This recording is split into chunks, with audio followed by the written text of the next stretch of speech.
Welcome and thank you for joining us. This is Real Talk Hillcrest on Real Talk San Diego's Facebook Live, bringing you the business of life in America's finest city. This show is presented by our loyal partners at 5-Star Escrow and First American Title. I'm your host, Vinny with Team Vinny SD and Keller Williams Realty. I'm excited for the show today. I know I say that every week, but I am excited today. I might lie those last two times, but this time today, I'm really excited. Okay, we got John Fagerholm. Believe me, I've heard much worse. So don't worry about it. Business attorney with the Metal Law Group. Welcome, John. Thank you.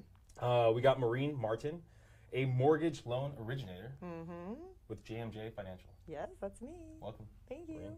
All right, so to get the ball rolling, we are going to go a little off topic. I know your clients probably know you, but how good do they actually know you? So That's a good question. They're going to know me more today. I'm going to ask you a couple questions right here, okay? John will go first.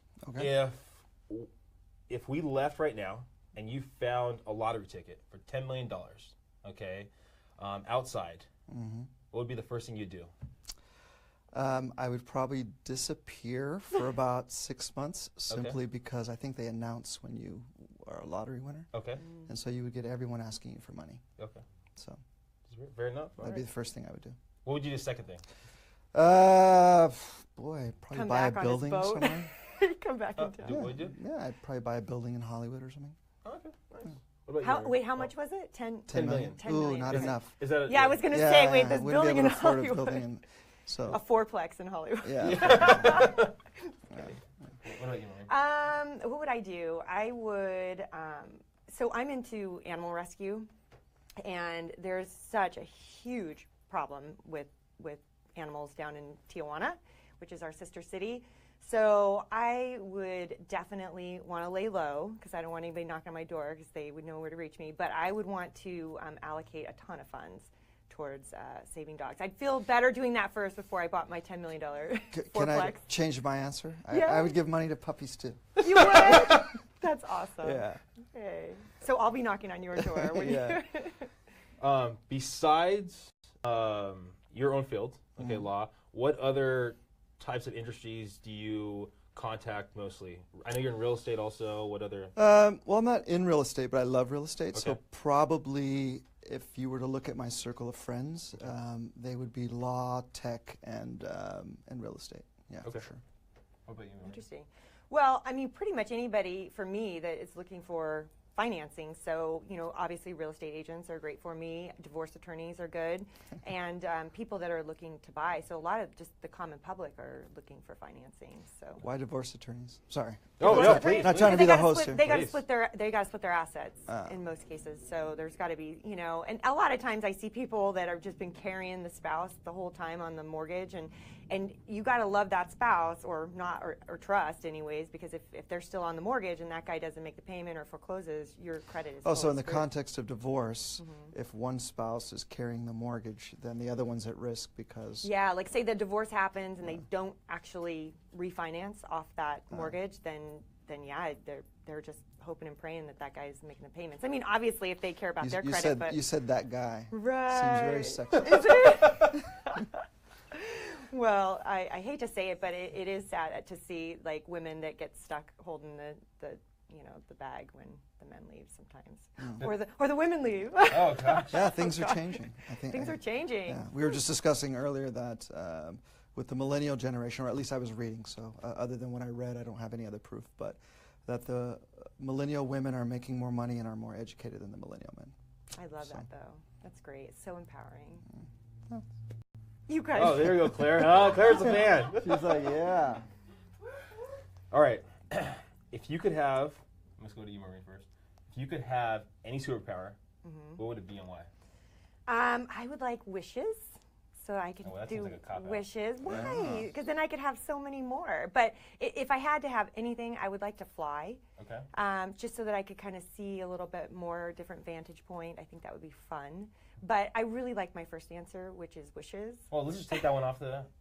I can't do the wishes? Wishes, I don't 'Cause think. then I if think I that's was kind of a little cop-out. like a What do you wonder think? twin, you know, like how they, or that's even a better answer. So the wonder twins, their superpower is they get to pick a different superpower every time. Do you remember how to work it? Wonder Yes. twin powers. Activate, form up. I want to be Yeah. a wonder twin. Yeah. And shape of, right? Anything you want. Yeah. What about you, John? I'm just gonna have to go with Spidey powers, just because they're so cool. And I think something like Superman or something like that is too much. You know, how happy would you be if you could do anything you wanted, right? Are you just choosing these superheroes based off their outfits, the latex? Well, I don't like the Spidey. onesie. I like the superheroes that have Oh, kind okay, of with like the the underwear shorts. outside, Yeah, kinda yeah, I like that better. Fair Yeah. enough. All right. Being this is Real Talk Hillcrest, and I know you're not too familiar with Hillcrest, right? I'm not. Okay. I am. Well, that was my next question. Control yourself, Maureen. So, what's an ideal day for you in Hillcrest? An ideal day for me in Hillcrest? Well, maybe visiting Core Power in Hillcrest, and then going to a little massage underneath, and then a little Pilates. That's my favorite little area over there at the Ralph's Shopping Center, and then you can even hit the Trader Joe's, and there you go. yeah, no, I love Hillcrest. There's tons of things, and Balboa Park. Let's not forget Balboa Park. Is that like a hipster neighborhood or something? Yeah. Yeah. I mean, I think it's past up and coming. It's up. Yes. Oh, okay. Yeah. Thriving. Okay. If to switch it up, because you're from LA, if someone from Hillcrest or San Diego was looking to go to LA, what would be an ideal day for them to take in all that LA has to offer? Let's see. So if well, there's so much for LA to offer. It just depends on what part of town you want to be in. The hot part If tomorrow you knew that you're not going to be here anymore, you could never go back to LA, what would you do in one day? Okay, well, I'm a city boy, so Okay. I would probably stay downtown or go to the beach. I know that sounds odd to say city boy, but downtown is thriving. It has the second most buildings, I think, or building projects in all of America right now, is second behind Seattle. Okay. So Seattle has 48 cranes, LA has 40. So downtown is amazing. They just opened up the Korean Air building, and it lights up and does all these weird things like Vegas. So it's pretty cool. There's a ton of stuff to do there. Secret bars, top-rated restaurants, breweries, everything's happening down there. So I'd probably spend the day down there. And I think there's a couple Core Powers. There's a Whole Foods. But you were talking about the beach too. Have you been to Venice Beach lately and seen the boom over not there? so much. Venice, Santa Monica, that is insane. I lived there in '96, so '96 to '98, and so it is. Santa Monica more often than Venice, but Venice is cool too. Yeah, it's just taken off, and I feel like I like to relate that to what's going on here because, you know, when people say we're hitting our ceiling and our boom, and I mean, you know, I don't have that. I don't have that crystal ball, my Wonder Twin power here to tell me, but it's hard to say. But when you compare it to something like Venice Beach and in Santa Monica, it's. I went to Venice about a month ago, and the one thing I was really disappointed in was The street performers? I have so many things to say. was the basketball that was played there. I'm not the greatest basketball player, but we were watching, and it was. You probably came at the wrong time because that's. Is that what it was? Yeah, because I think. It was a Saturday. You know, there's like Saturday Rutgers midday. Park and all these great places in New York, and I think for LA, it's. That's what it considered seemed like because there's so many courts. I was excited for it. I was like, oh my gosh, I'm gonna just sit there and just watch a little bit. Or maybe people don't use it anymore. But I remember when I first moved to LA, that was the big spot. But actually, you know, the last time I went to Muscle Beach, there wasn't so much going on either. But when I first came to LA, it was Muscle Beach was popping off. We went to Muscle over there, watched people lift, and there was this old. He looked like he was Russian, and so we were really excited. We're like, this he's an old veteran kind of Russian guy. We're like, yeah, he's gonna do something really good. So he had the small shirt on, and you're like, oh man, he's setting the weights up. Oh, it's gonna be really good. Oh, what's he gonna do? What's he gonna do? And then he kind of sets it up. He looks at it for a long period of time. Then he goes and gets a piece of wood, lays it down. And then he goes back in there, and he's just setting it up, looking at it. We're like, oh, man, this is a real good build-up. This is really exciting. He lays on the piece of wood. He brings it up about like 2 inches, puts it back down, and then sits down and just stares at it again. We're like, wow, that was a lot of build-up for nothing. So that was My first time ever at Venice Beach. Okay, so I think he was working on his mental game. Is that what it was? That's That what was was going Yeah, on. he's totally Yeah. psyching Yeah. you all out. Right. That's right. Yeah, I was excited, but no, it was still, there's a lot to see there, it seemed like. It was Yeah, Venice is cool. Just a little dirty for me, and there's parts of downtown like that too. It's a true. lot of parts It of was downtown, but- terribly dirty. My poor parents were terrified when I moved there. I insisted on moving. I'm going, and they just were like, "Oh God, when's she gonna leave?" But and I got it out of my system. So how did you end up in San Diego then? I got into mortgages. Funny you should ask. Wow. My sister owned a mortgage company here in San Diego, and so I took my licensing, and back then it was just real estate license.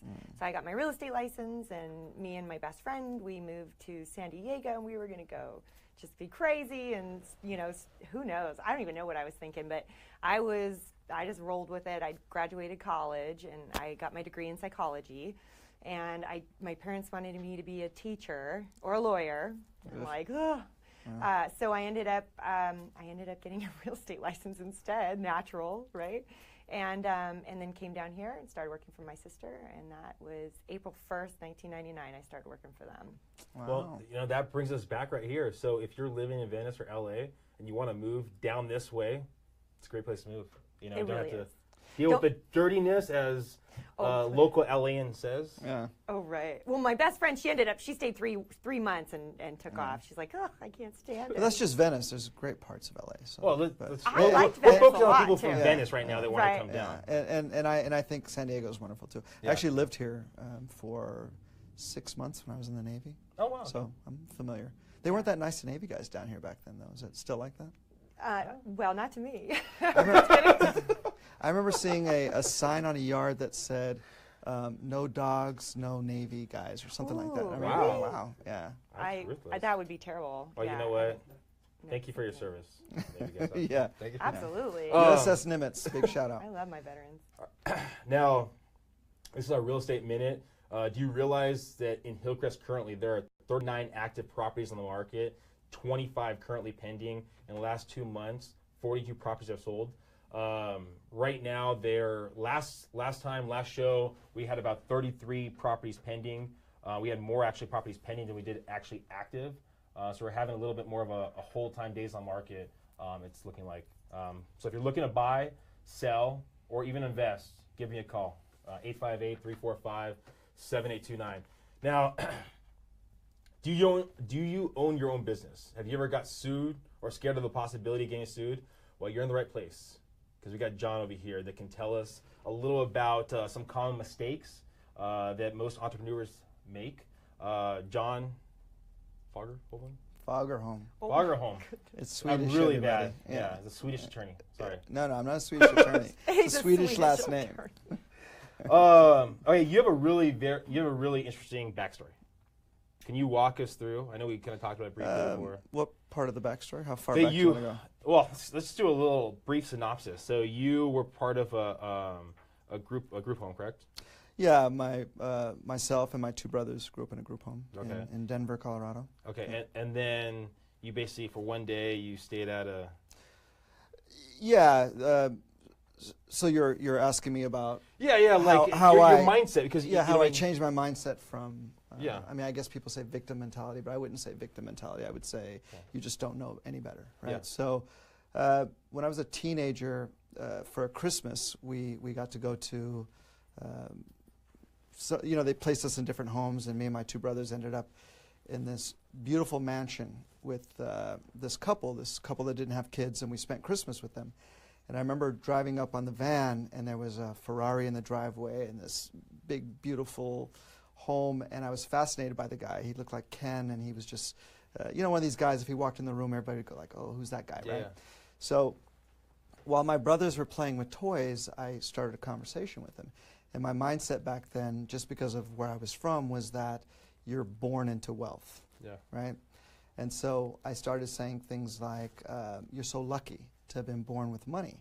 And then the guy says to me, no, I wasn't born with money. I was born poor. And then he explained how he was a construction worker and then started his own construction company, and that afforded him all of these wonderful luxuries. So that was the first time I got into my mind that, oh, there's something more than just the place that you're in right now. Yeah. And so I sort of carried that all the way through. And even to the point of being in the Navy, I didn't. I just assumed I'd be in the Navy 20 years, get my retirement check, and then get a second job so I'd have two incomes. That was kind of my big life plan, right? And then when I was out in the middle of the ocean doing nothing, I just started reading books, and then it got me thinking about that guy, and then it got me into more books, and then I realized that entrepreneurs are the lifeblood of what happens. You know, they're the ones that create the jobs. They're the ones that solve the problems that we have. You know, look at things like Uber and just the iPhone, you know, anything. It's all people that say, hey, here's this problem and I want to fix it, and it benefits everybody else. So I guess that gets us into why I do what I do, which is I basically represent entrepreneurs, right? And I defend them from laws and certain lawsuits that make it very difficult for them to solve our life problems. Yeah. And before you got into law, you were an entrepreneur when you got out of the Navy, and yeah, so you had that kind of mindset too. My whole goal was to start a business, and it didn't matter what it was. So I tried a little bit of everything, and the pattern that I found myself in was to hit these huge home runs, but not doing everything correctly. So then I would get sued, and then I would pay all that money I made to a lawyer. Yeah. And then one day I said, hey, why don't I just become a lawyer? Actually, I knew the moment I was going to be a lawyer. I had just gotten sued by Bill Gates' dad, by the way. Wow. Yeah, okay. He's Thorgensen, Schindler, Gates, and Ellis. And I remember that because I wrote checks to them. Yeah, Schindler, I think it was. It was a big Seattle firm. Yeah. So I wrote checks to them every month for I don't know how many years. But anyway, I got sued. I had just gotten past the lawsuit. We had settled or whatever. And then I was working a job because I had to now figure out what I was going to do next. And I got a phone call. And the guy on the other line said, I'm the attorney for so-and-so. And I remember just shitting myself, like, you know, I had just gotten past this. And it was about something else. He asked me a bunch of questions. I answered them, and then I hung up. And then I just self-assessed, like, why did that terrify me so much? Yeah. You know, and then I started thinking about it. I'm like, hey, I want to do that. You want to hear from other people? So from that moment on, from that moment on, I was like, because, you know, before then I wasn't even going to go to college. I thought going to college was just teaching you how to work for someone else, so that wasn't what I wanted to do. So how old were you when you actually went to law school? It took me a minute because I was in the Navy until I was 21. Okay. And then it took me a year to figure out I wanted to go to school, and then 4 years of that and 3 years of law school. So I graduated law school at 30, I think I was. Oh, wow. That's young, though. Yeah, it's still fairly It's all relative, right? Well, you know, most people in my class were 23, 24, 25, so. Yeah. How did the Metal Law Group come together? Started with my original partner, and he's still my partner, but you know, now we have more partners. But my original partner, Richard Jefferson, we went to law school together. And I do have one superpower, and that is I know when I'm going to be good friends with someone or have a good relationship with someone right away. And so we met and we were talking, and I said, hey, I think we're going to be law partners one day. And he's like, you know, he wanted to go work for a big record company, and he knew that I wanted to, you know, just go out on my own. So we went through law school together, great friends. He started working for Virgin Records. I started my own firm, and then Virgin was scaling back because that was right at the time when downloading was killing the music industry. And I had space at my office, so I said, hey, work, you know, they had cut him down to 4 days a week, I think it was. And I said, work one day with me, and then do your 4 days at Virgin. And shortly, the one day that he was working with me was making him more money than the 4 days at Virgin. So from there, he just was like, okay, let's do this. And it started out as Fogger Home in Jefferson, and then we started adding names, and it just got too long. It just got crazy. How many names did you finish up? I think at some point it was like Fogger Home Jefferson Singin Mitsunaga or something like that. I don't even remember what it was. It was something even crazy. write a check. Yeah, and those partners are no longer with us anyway. I have a litigation partner, I have a workers' comp partner, and I have my entertainment partner, which is Rich. Well, he actually does all the entertainment. I don't even do that anymore. And so we decided on metal because that was our core competency. That was our client base: media, entertainment, technology, action sports, lifestyle brands. So I've always litigated. And then the employment stuff, that came about simply because that was the majority of lawsuits. All of our clients were being sued by employees. You know, employment law is a hotbed for litigation right now. And so So I just built a big division of our firm, to handle those types of litigation. On that topic, if someone's looking for a lawyer in those kind of fields, how would they get a hold of you, or how would they get a hold of your company? They can go to metallawgroup.com. That's probably metallawgroup.com. That's the easiest way to do it. We're not hard to find. Fortunately or unfortunately, depending on what side of it you're on, there aren't too many attorneys out there, in California at least, that only do the employer side. So the big money is on the employee side, just because of the way the laws are written. And then there are also guys that'll do both sides of it, but we only defend employers, from the employee lawsuits. So we're not too hard to find, because if you were to type in certain buzzwords, we'd be the first guys that come up. What are some employment law or pitfalls that are there that business owners get in trouble? Like, what are the most things you see for business owners? Like, what are the pitfalls you usually take? There's a couple things. There's a couple reasons why people get sued. Majority, and I'm going to speak broadly first, and then I'll speak specifically. So broadly, from the hundreds of depositions that I've done, I've found that there's very few employees that are bad employees. Most employees are good, and they want to get paid a fair wage for what they do, right? There's a small percentage that are just bad people and are looking, they come looking to sue, right? Yeah. So those aren't the ones that I'm talking about. So the good employees that sued, for the most part, the two things that I hear from them when I'm deposing them is, number one, that they had a supervisor that didn't treat them well. Whoever was in charge of them just didn't treat them with respect, didn't treat them with, with fairness or whatever else it is. And then the second one is when the employer is too lenient. You give all of these extra benefits that aren't required within the law, like, hey, smoke breaks or whatever it is. Yeah. And then at some point, if you have to take those away, like, hey, we just need to be more productive, so no more smoke breaks, then people get upset. So I think the key to avoid being sued, besides following the law strictly and doing all of that, is to treat your employees well. There just really isn't anything better to avoid lawsuits than to treat your employees well. Now, specifically what people are being sued for is, the big ones right now are harassment, and any kind of harassment, not just sexual harassment, because even though if you're being harassed, you can report it to somebody, harassment by a supervisor is strict liability. So it doesn't need to be reported, it doesn't need to be anything. You don't even have to be an employer that's there in the business, and someone that you have as management could end up getting you sued because they don't know how to deal with people. Another big one is retaliation. Anytime an employee complains about something, like, hey, it doesn't matter if they're a good employee or a bad employee, even if you were to terminate them because they weren't good employees, you're going to get a retaliation claim. That's another big one now.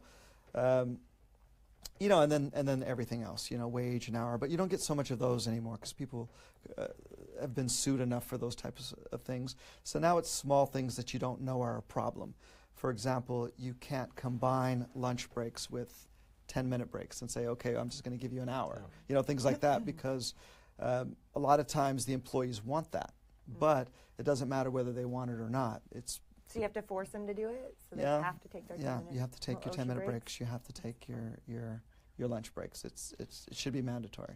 Well, John, I appreciate all the insight you gave us right there. That's a lot of information. Very long-winded. Yeah, well, no, you're fine. You're fine. Treat your employees good. That's the bottom line. And spend a lot of time on the hiring process, because a lot of times it's not that you're treating your employees badly or that they are bad employees. Some people just don't fit, and you should recognize that up front. You should go, well, wait a minute, this is, we're a loose-based organization, and this is an uptight person. Yeah. You know what I mean? It's like with dating, right? Yeah, exactly. Red flag. Right out the gate.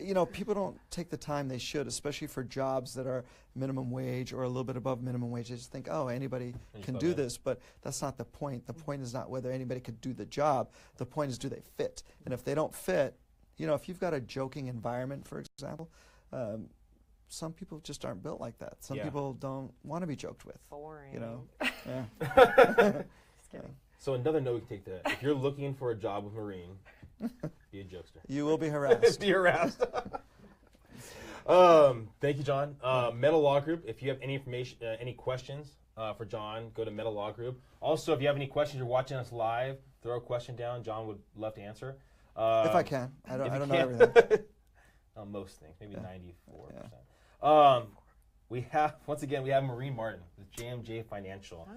So Maureen, start off by telling us I know we talked a little bit about what you got in lending, your sister, right? Kinda. It was my best friend. She took her real estate license, and I just graduated college without a lot of direction. I did think that I wanted to become like a psychologist. I'm really into psychology. I'm really into the mindfulness that you were talking about earlier, how you kind of, you kind of figured it out, like how do you become a millionaire? How do you get the things that you want in life? Were you dissecting John while he was talking? I sure was. I'm like, might be your friend. Just kidding. So I'm just always been attracted to that, and I think that that's why I'm good in the business that I am in personally, because I think there's a lot of social management, if you would, and I'm not talking Facebook or anything, but social as in just there's a lot. Everybody has a different desire and a different need in the transactions. So I think I tend to think I'm very personable, and I listen to them, and I'm more of a person than a number person.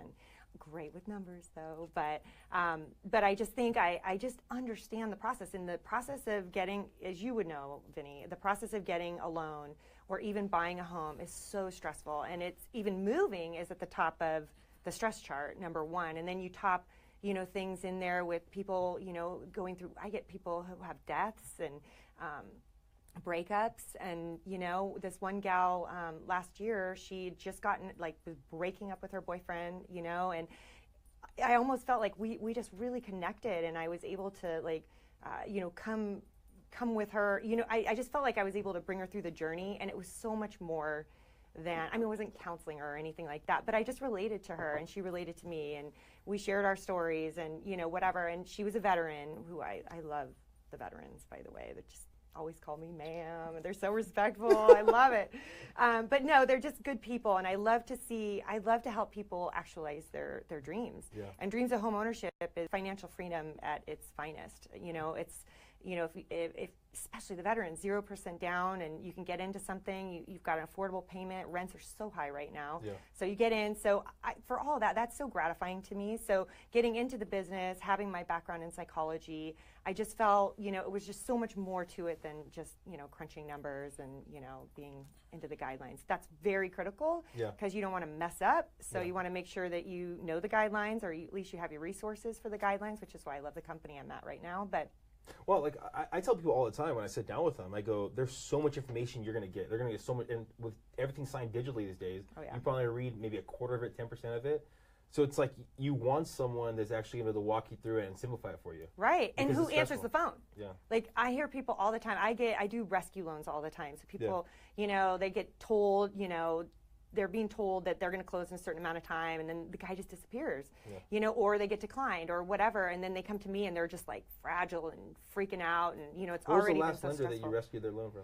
I can't say that. I'm all, oh, that's a good, What's a good loan for entrepreneurs? Because, they don't typically have a W-2. They don't get a paycheck. Well, we were talking about that earlier. There are programs for bank statements. Mm-hmm. So if you're doing if you have large deposits going into your bank statements, it depends if it's personal bank statements or business bank statements. They're really opening up to that right now. So they'll go based on a percentage of your deposits. So what advice would you give an entrepreneur that, maybe has a startup and he's doing well, but may not have the, like you said, the evidence of consistent Well, as long as income. you have the time in the business too, 2 years is kind of the number. Mm-hmm.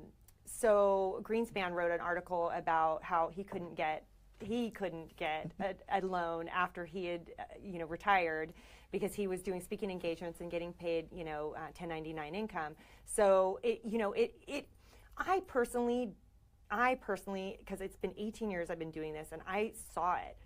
Everybody, from the beginning, they're going, here are the loans you can give out. All the account representatives and account executives would come in and say, here's your second mortgages, and here's your negative amortizations. I don't know if you know what those are. Those are scary, scary.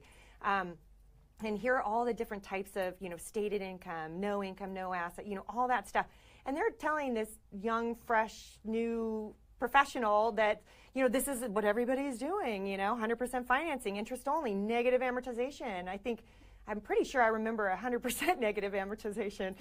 Anyways, so, excuse me, I think that for me now, after I saw the mass devastation, because again, being the animal advocate that I am, I remember hearing some of my agents telling me about people that leaving their dogs, and they would go in once the house, you know, became foreclosed, and they're finding dead dogs in the property. That's just bad people, though. I mean, it is, but it's like the devastation, and people calling me because they call me to see if I could help them with their credit, call me to see if I could help them save their house. Like, it was bad. It was really hard to hear that, and then seeing all the mortgage professionals that I knew at the time, literally, you know, just losing their jobs.